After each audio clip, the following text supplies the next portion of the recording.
السلام علیکم ورحمۃ اللہ وبرکاتہ۔ میرے پیارے بچوں، کیسے ہیں آپ؟ مجھے بہت ہی خوشی ہوتی ہے آپ سے بات کر کے، اور خوشی اس بات کی ہے کہ آپ نے اتنی چھوٹی عمر میں سیرہ پڑھنا شروع کر دی ہے، اور میری دعا ہے کہ اللہ تعالیٰ آپ کو لمبی زندگی دے جس میں آپ اللہ کے رسول صلی اللہ علیہ وسلم کی زندگی کی حکمت کو اپنی زندگی میں لے کر آئیں گے، اور انشاءاللہ باذن اللہ اس کے ذریعے سے آپ اپنی زندگی میں صحیح فیصلے کر سکیں گے مختلف طرح کے حالات میں۔ بارک اللہ فیکم۔ چلیں ہم اپنا سبق شروع کرتے ہیں، لیکن سبق شروع کرنے سے پہلے ہم کیا کرتے ہیں؟ جی، اللہ سبحانہ و تعالیٰ سے مدد مانگتے ہیں دعا کر کے۔ چلیں تو پھر اللہ سبحانہ و تعالیٰ سے مدد مانگتے ہیں۔ رب اشرح لی صدری ویسر لی امری واحلل عقدۃ من لسانی یفقہوا قولی ربنا زدنا علما آمین۔ آج پیارے بچوں ہم غزوہ بنو قریظہ کے بارے میں پڑھیں گے۔ آپ کو پتہ ہے کہ رسول اللہ صلی اللہ علیہ وسلم جنگ خندق سے واپس آ کے اور انہوں نے غسل لیا اور ابھی بیٹھنے ہی لگے تھے کہ جبرائیل علیہ السلام آ گئے۔ انہوں نے کہا کہ ابھی بیٹھنے کا وقت نہیں ہے، ہم سب نے بنو قریظہ کے پاس جانا ہے تاکہ ان کو سزا دی جا سکے۔ رسول اللہ صلی اللہ علیہ وسلم نے اعلان کر دیا کہ سب کے سب مسلمان نکل پڑیں، اور حتیٰ کہ عصر کی نماز بھی تبھی پڑھیں جب وہ بنو قریظہ کے پاس پہنچ جائیں۔ بنو قریظہ اچھی طرح سے جانتے تھے کہ غداری کی سزا کیا ہے، اور ان کے اپنے قانون میں بھی غداری کی سزا وہی تھی، یعنی موت کی سزا۔ جب انہوں نے مسلمانوں کی اتنی بڑی فوج کو اپنے باہر دیکھا تو ان کے دلوں میں رعب پڑ گیا، اور مسلمانوں نے ان کا گھیرا کیے رکھا حتیٰ کہ 25 دن گزر گئے۔ اس کے بعد بنو قریظہ باہر آئے اور انہوں نے ہتھیار ڈال دیے اور معافی کی درخواست کی۔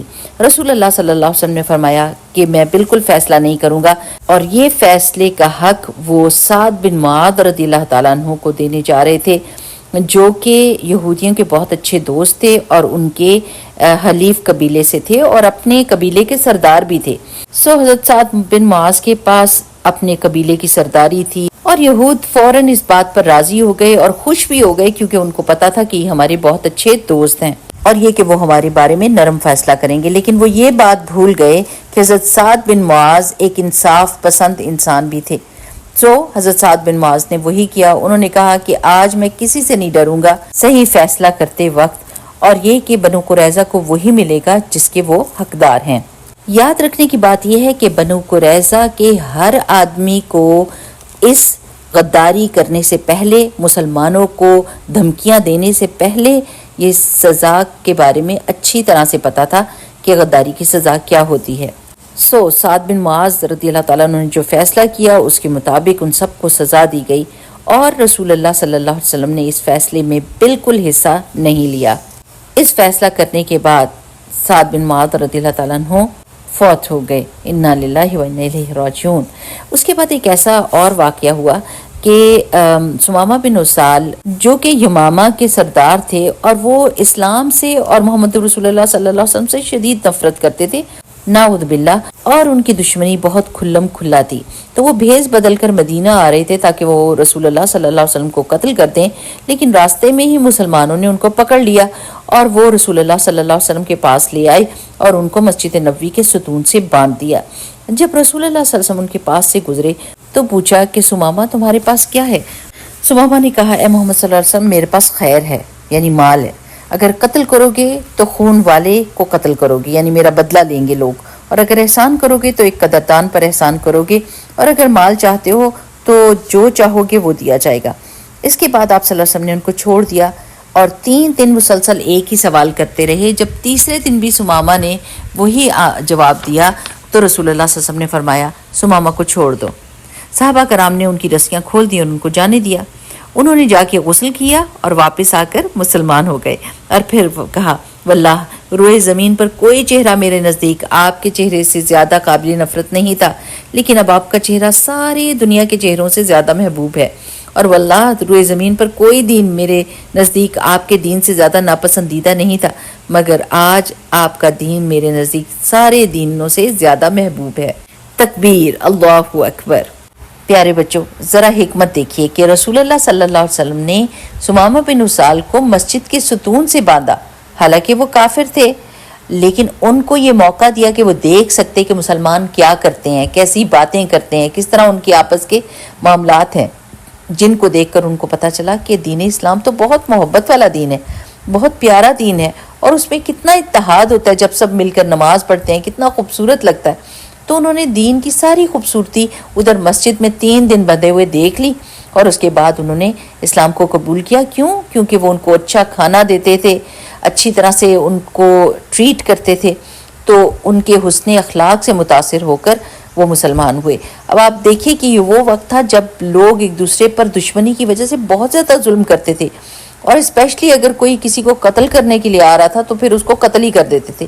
لیکن رسول اللہ صلی اللہ علیہ وسلم نے ثمامہ بن اسال کے ساتھ ایک بہت ہی اچھا معاملہ کیا، جس کی وجہ سے وہ مسلمان ہو گئے۔ اسلام لانے کے بعد ثمامہ بن اسال مکہ گئے عمرہ کرنے کے لیے۔ وہاں پر مشرکین نے بہت طعنے دیے ان کو اسلام قبول کرنے کے اوپر۔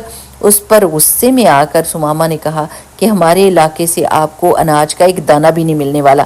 سو مشرکین مکہ کے لیے اناج کا آنا بند ہو گیا، اور وہ بہت سخت پریشان ہوئے۔